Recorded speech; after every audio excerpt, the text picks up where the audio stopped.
Tonight we're going to break down some of the more insane reactions to the presidential debate. Because we all saw the debate. We all saw Joe Biden struggling to form sentences. But what I didn't see coming was the way that American journalists turned on their guy. Of course, the White House was still lying to Americans, but the journalists were starting to bite back. Last night at the fundraiser, the president blamed jet lag for his debate performance, but he was back stateside for well over a week. So does he really need more than a week and a half to recover from traveling in Europe? And is that really what he thinks caused his poor debate performance? So he had a cold, and you all heard directly. You heard from him during the debate. He had a hoarse voice. Watching the media turn on Biden has been strange. Questions became more probative, journalists more sceptical than usual, and some of them were pushing back when explanations simply didn't make any sense. It just seems like I know you're calling it an explanation, not an excuse, but it does seem like there are new excuses since the debate of what went wrong there. I would say I don't think it's a new excuse. They didn't used to do that, and they never used to do this either. There's no question that international travel can be rigorous. I think the confusion is that he's still suffering from the effects of that nearly 2 weeks later. So can you articulate a little bit about, do you guys usually have accommodations for him after he does a trip, that he's going to have jet lag for that long a period of time? So can you, when you say 2 weeks later, what do you mean? Well, the debate, he arrives back in the United States 12 or 13 days before the debate. So his explanation for a poor debate performance is jet lag. Yeah, it's not dementia. He was just sleepy for nearly 2 weeks straight.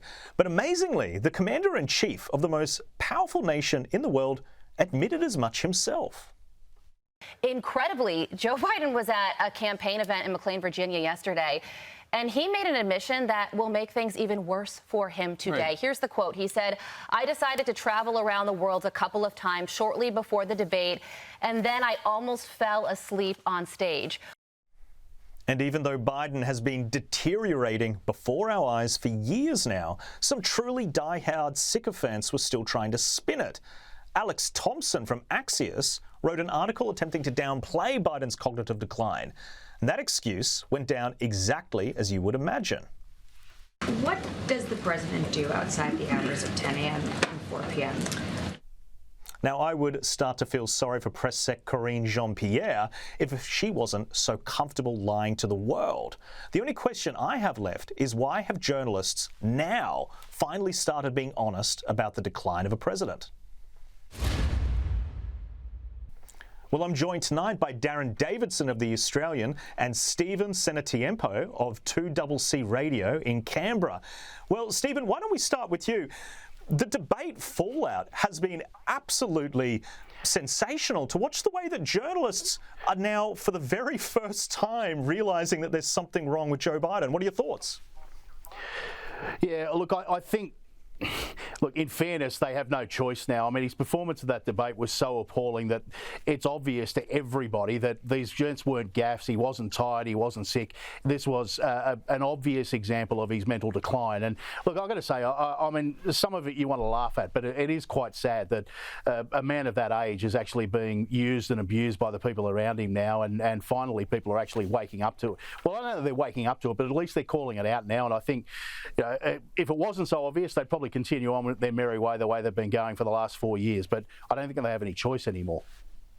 Yeah, that's a good point. And Darren, when you're watching this press secretary try and defend essentially what is indefensible, I'm seeing these journalists are actually really starting to pin her down. The questions are more aggressive, they're more probative. What do you make of what's happening there?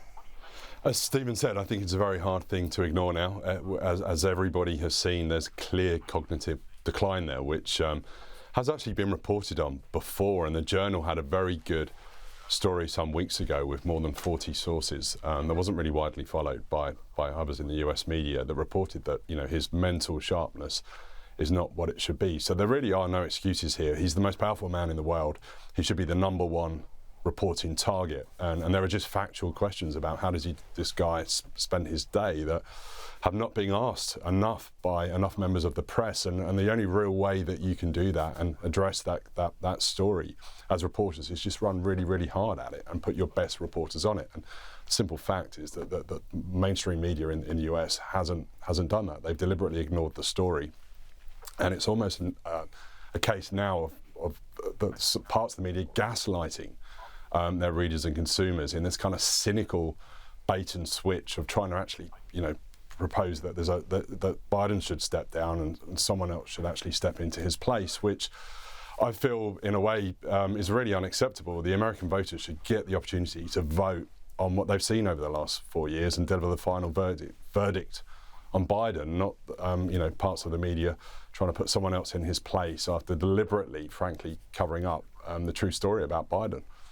Yeah, well, that's such a good point. And Stephen, that's what it looks like to me as an observer. It looks as if they are trying to replace him, but they've only got themselves to blame. It's too late to do it now because they lied, because they tried to gaslight everybody.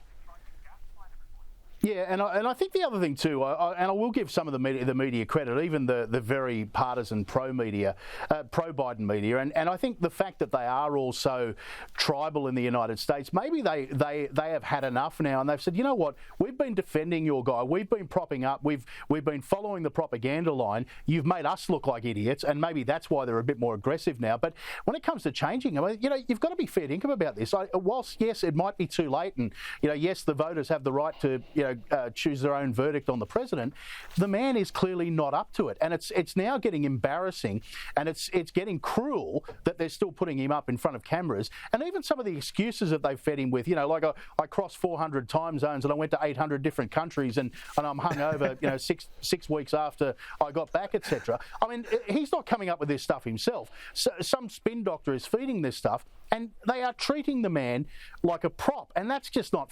That's not right. I think they have to replace him. The question is who with, and Kamala Harris certainly can't be the answer. Yeah, very embarrassing.